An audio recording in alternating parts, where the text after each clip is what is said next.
નર્મદામાં શિક્ષણની સ્થિતિને લઈને સાંસદે ઉઠાવ્યા સવાલ. મનસુખ વસાવાએ લીધી સરકારી શાળાની મુલાકાત. ડેડિયાપાડાના તાબદા ગામની શાળાની મુલાકાત. શાળાની જર્જરિત હાલત જોઈને ચોંક્યા સાંસદ.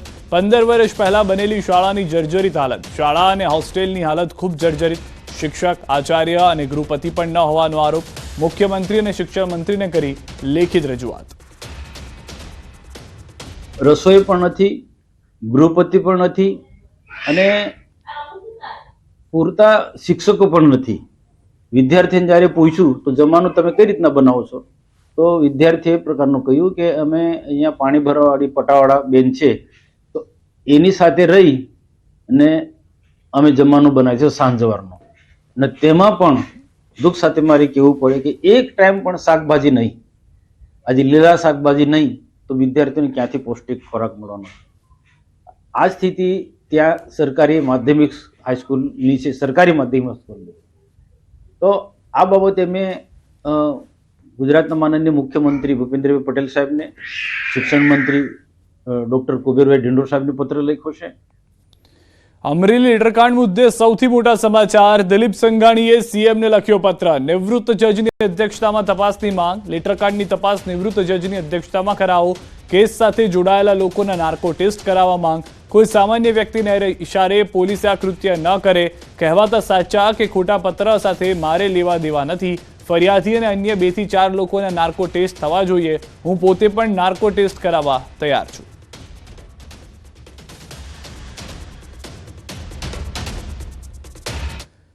તો દિલીપ સંઘાણીના પત્ર પર કોંગ્રેસની પણ પ્રતિક્રિયા આવી છે. કોંગ્રેસના પ્રવક્તા મનીષ દોશીનું નિવેદન. અમરેલીમાં ભાજપમાં આંતરિક વિખવાદનો ભોગ એક દીકરી બની છે. રિકન્સ્ટ્રક્શનના નામે દીકરીનો વરઘોડો કાઢવામાં આવ્યો હતો. દિલીપભાઈએ લખેલા પત્રની યોગ્ય તપાસ થવી જોઈએ. પત્ર નકલી નહીં, અસલી છે. અમરેલીમાં થયેલ કૌભાંડ અસલી છે. કૌભાંડના રૂપિયા ક્યાં ગયા એ અંગે તપાસ થવી જોઈએ. કાંડ અને કૌભાંડ કરનાર સામે તપાસ અને કાર્યવાહી થાય એ જરૂરી છે તેવી પણ વાત મનીષ દોશી તરફથી કરવામાં આવી છે.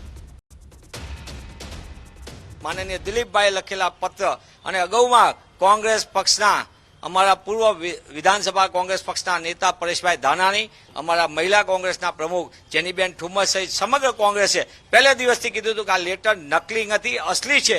કૌભાંડ અસલી છે, લૂંટનો કારોબાર અસલી છે. તો પછી શા માટે આ દબાવો છો?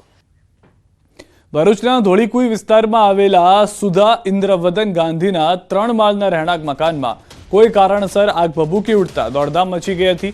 જૂના લાકડાનું મકાન હોય આગે અચાનક વિકરાળ સ્વરૂપ ધારણ કરી કરતા આગના દ્રશ્યો આપ જોઈ રહ્યા છો. દૂર દૂર સુધી ધુમાડાના ગોટે ગોટા નજરે પડી રહ્યા હતા. નગરપાલિકાના ફાયર બ્રિગેડના જવાનોએ આગ પર કાબુ મેળવવા કવાયત હાથ ધરી હતી. જો કે આગ એટલી વિકરાળ હતી કે ભરૂચ પાલિકાના ફાયર બ્રિગેડ સાથે જીએનએફસીના ફાયર 5 થી વધુ ટેન્ડરોની મદદ લેવાઈ હતી. ફાયર બ્રિગેડની 4 ગાડી અને જીએનએફસીની 1 એમ 5 ફાયર ટેન્ડર દ્વારા ભારે જહેમત બાદ આગને કાબૂમાં લેવામાં આવી હતી. મકાન લાકડાનું અને ખૂબ જ જૂનું હોવાથી આગ ખૂબ ઝડપથી પ્રસરી હતી. તેમજ ઘટનામાં કોઈ પણ ઈજા કે કોઈ પણ જાનહાનિનો અહેવાલ નથી. મોરબીમાં હડકાયા શ્વાનનો આતંક. હડકાયા શ્વાને બાઇક સવારને બચકું ભર્યું. નવલખી રોડ પર રામ ઓર શ્યામ સોસાયટીની ઘટના. શ્વાનને કારણે બાઇક સવાર રોડ પર પટકાયો. સમગ્ર બનાવના સીસીટીવી ફૂટેજ જોવા મળ્યા છે. હડકાયા શ્વાનના આતંકથી સ્થાનિકોમાં ફફડાટ છે. ખસીકરણની વાતો ફક્ત ચોપડા પર હોવાની વાત સ્થાનિકો કહી રહ્યા છે. બાઇક ચાલક જઈ રહ્યો હતો, અચાનક જ શ્વાન હુમલો કરે છે બાઇક ચાલક પર. બાઇક ચાલક પડી જાય છે. સ્થાનિકો બહાર આવે છે, પ્રયત્ન કરે છે બાઇક ચાલકને બચાવવા માટેનો. શ્વાનને ભગાડવામાં આવે છે. પરંતુ આ પહેલી ઘટના નથી. આ પહેલા પણ અનેક વખત સ્થાનિકો ભોગ બની ચૂક્યા હોવાની વાત કહેવામાં આવી છે. સુરતના હજીરામાંથી મોટી માત્રામાં દારૂ ઝડપાયો. 400 પેટી દારૂ સાથે ટેમ્પો ઝડપાયો.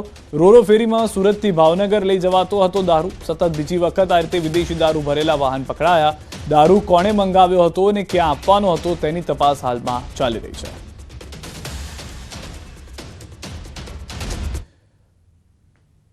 અને હવે વાત બેફામ રફતારની.